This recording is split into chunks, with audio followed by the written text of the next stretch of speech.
Let's start with Macintosh. The very first Apple event, often referred to as the Macintosh introduction, took place on January 24, 1984.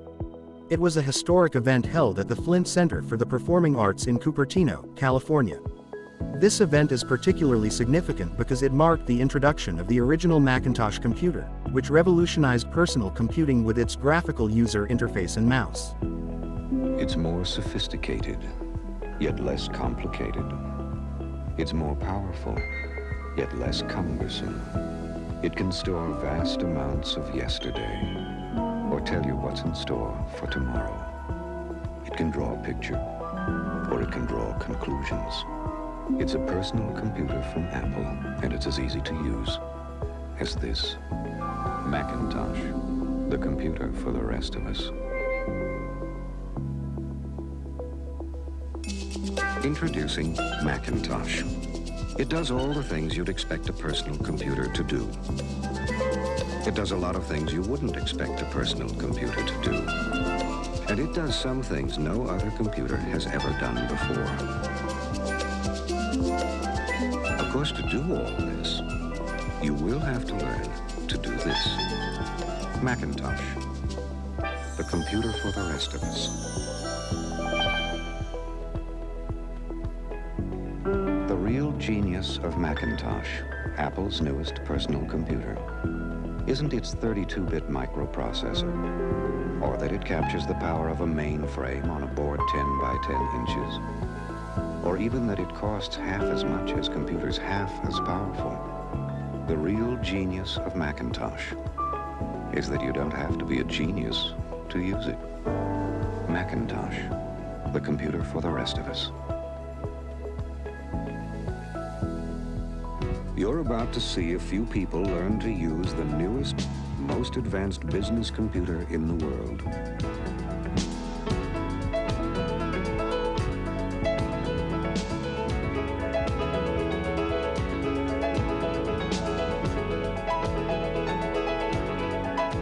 If you know how to point, you already know how to use it.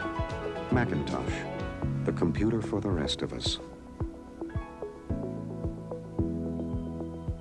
The Macintosh was priced at $2,495, making it relatively affordable compared to earlier personal computers with graphical interfaces.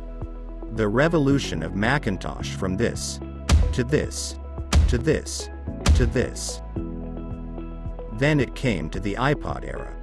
On the 23rd of October 2001, Apple showed the world it had not lost its mojo with the launch of the iPod.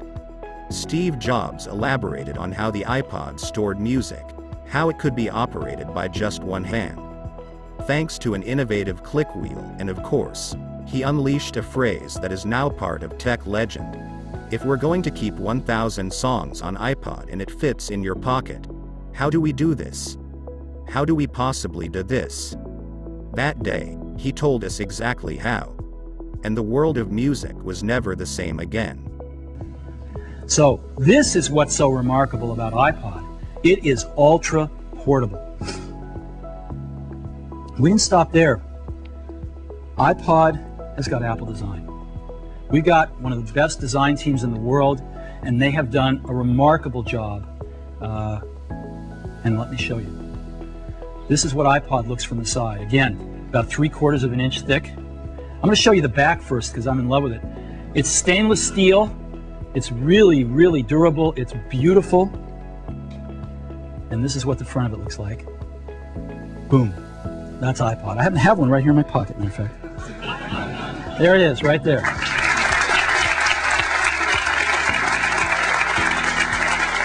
After that, the revolution of iPhone begins. Not too many know that the iPhone was not the first phone launched by Steve Jobs. That was actually the Moto ROKR in 2005, when Apple collaborated with Motorola. That effort had not gone down too well, so Apple struck out on its own and launched its own phone. Jobs revealed it to the world on January 9, 2007, at the Macworld conference, in what many consider to be the greatest tech presentation ever. Jobs walked the audience through the device, stressing its unique interface, poking fun at styluses in the competition, and time again. So, 3 things. A widescreen iPod with touch controls, a revolutionary mobile phone, and a breakthrough internet communications device. An iPod, a phone, and an internet communicator.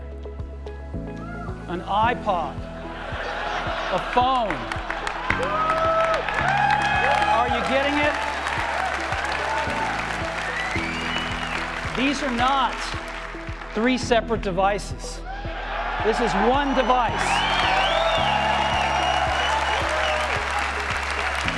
And we are calling it iPhone. Today, Apple is going to reinvent the phone. The revolution of iPhone. From this to this. Then comes the great product, MacBook Air. On January 15, 2008, at Macworld, the Cupertino brand changed notebooks forever with the launch of the MacBook Air. It was incredibly light and slim and yet came with a full-fledged keyboard and a good display, and was actually made of aluminum. It was a brilliantly designed product, but Steve Jobs took it to the level of magical by stressing its utter portability. 24 years ago, Apple had shocked the world by bringing the Macintosh on stage in a canvas bag. Okay? We're talking thin here. So, it's so thin, it even fits inside one of these envelopes that we've all seen floating around the office. And so let me go ahead and show it to you now.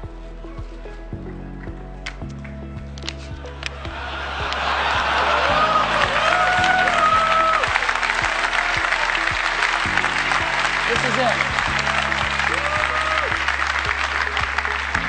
Let me take it out here.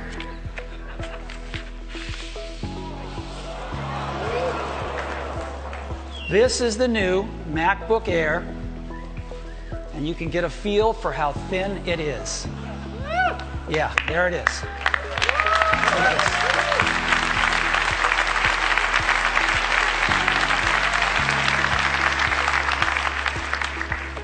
All right. Amazing product here. Full-size keyboard, full-size display. And this is what it looks like. Isn't that amazing?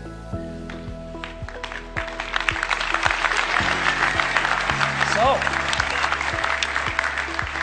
let's go explore this in more detail.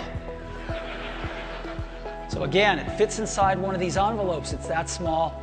This is what it looks like. Isn't incredible? It's the world's thinnest notebook. The revolution of MacBook Air. From this to this. Then comes the tablet version of Apple. On the 27th of January 2010, Apple started the tablet revolution. It did so by launching the iPad. And in terms of launches, it was perhaps one of the best we had ever seen from the Cupertino company.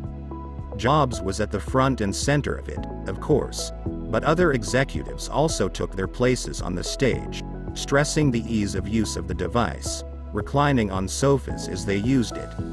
Most notably, the iPad was not positioned as a large phone or a touchscreen notebook, but as a third screen that came between them. And we'd like to show it to you today for the first time. And we call it the iPad. So,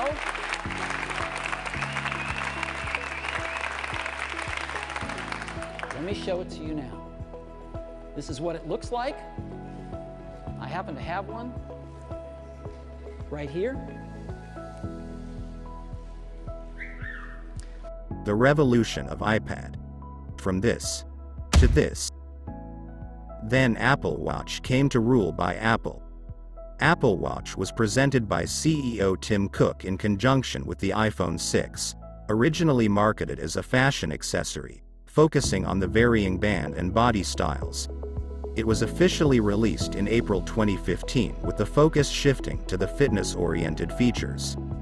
Apple Watch also had the ability to make wireless payments, in addition to talk and text functionality, landing on Time's Best 25 Inventions of 2014. We also called it the breakout star of wearables, adding, "It's gorgeous, smart, fun, extensible. An object of true desire." We've been working incredibly hard for a long time on an entirely new product. And we believe this product will redefine what people expect from its category. I am so excited and I am so proud to share it with you this morning. It is the next chapter in Apple's story, and here it is.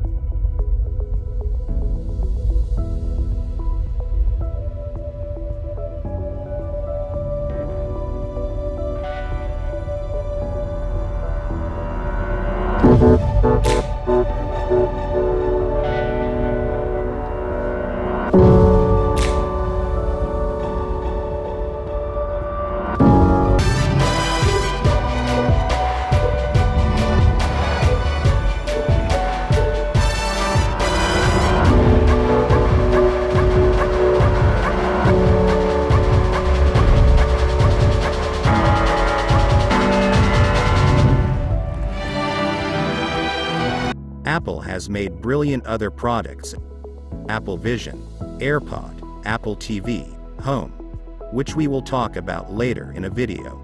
Subscribe to watch more informative content.